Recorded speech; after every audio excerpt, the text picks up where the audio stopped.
Back in 2009, BMW began producing a small number of electric Minis. Called the Mini E, these were made in limited numbers under a prototype electric vehicle program that eventually led to the BMW Active E, its successor, and then to the production BMW i3. If you lived in select markets, it was possible to get behind the wheel of a Mini E. But they were lease only, and while great performers, thanks to a powerful drivetrain by AC propulsion, were two-seaters, with the rear seats being taken up by the car's 35 kWh battery pack. Not a single Mini E made it into private hands, because they couldn't be purchased at the end of their lease. But now, a full decade after those original Mini Es rolled off the production line, BMW has started production of an electric Mini you can buy, the Mini Cooper SE. Unlike its ancestor, the Mini Cooper SE has 4 seats. It has rapid quick charging, it has a less powerful electric motor, and it has a smaller, not bigger, battery pack. Yet, I think this brand new Mini, the pricing for which in the US was announced this week, could outsell the Mini Cooper it's based on and become one of Mini's biggest sellers. Wait, I hear you say.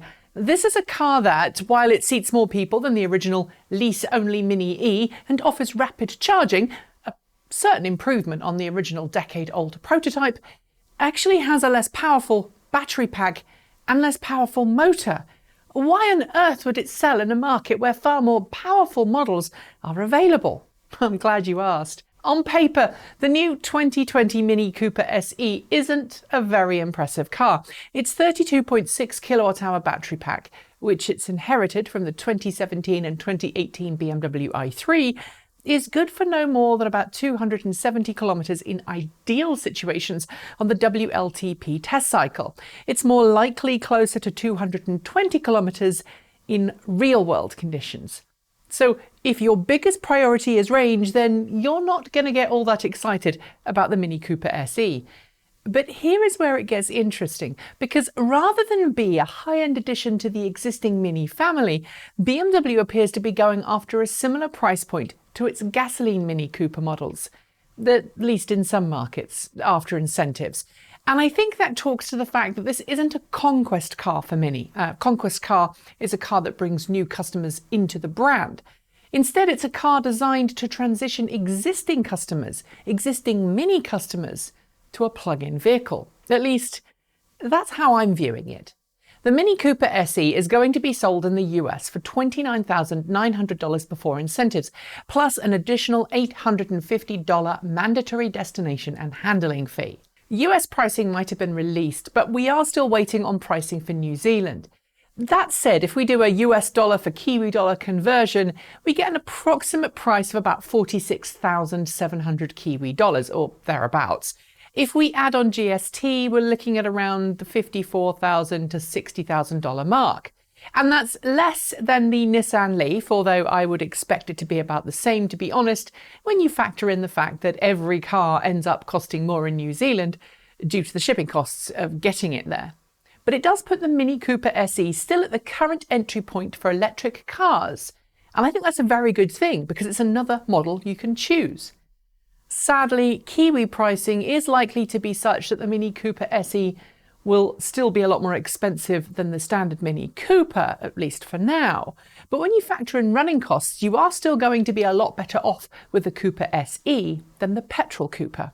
The too long didn't read here is that for most markets, this 4-seat compact car will be the perfect choice for an existing hardened Mini fan looking for an upgrade to their existing Mini. A Mini owner who doesn't do a lot of long-distance driving, and let's face it, if you own a Mini Cooper, they're not really used for long-distance road trips due to their diminutive size. Just like the Peugeot E208, which has proven far, far more popular with buyers than Peugeot ever thought, despite being a more expensive model than its petrol-powered identical twin, I think this all-electric Cooper will sell. Will it sell to hardened existing electric car fans? Probably not. For most plug-in owners, the range of the Mini Cooper SE won't compete against other models. But for those who argue that the Mini Cooper SE is under-spec'd, I'd say this. I think it is super important that we start to see electric models of existing cars being priced at a point that puts them well within the existing pricing range of said model, not right at the top as a very expensive premium version. The former means that electric models can become a legitimate option for buyers. The latter means that it's a prestige model that only really wealthy buyers can afford, at which point they're probably going to go for something more expensive and more capable from another automaker instead. Hashtag Tesla Model 3. To those who say the Mini Cooper SE is a worse choice compared to the entry-level Nissan Leaf 40S, well, maybe, but let's be honest. The Mini Cooper SE has active thermal management. The Nissan Leaf does not. Do you think the Mini Cooper SE is fairly priced? Is it too expensive? Are you put off by the range or specifications?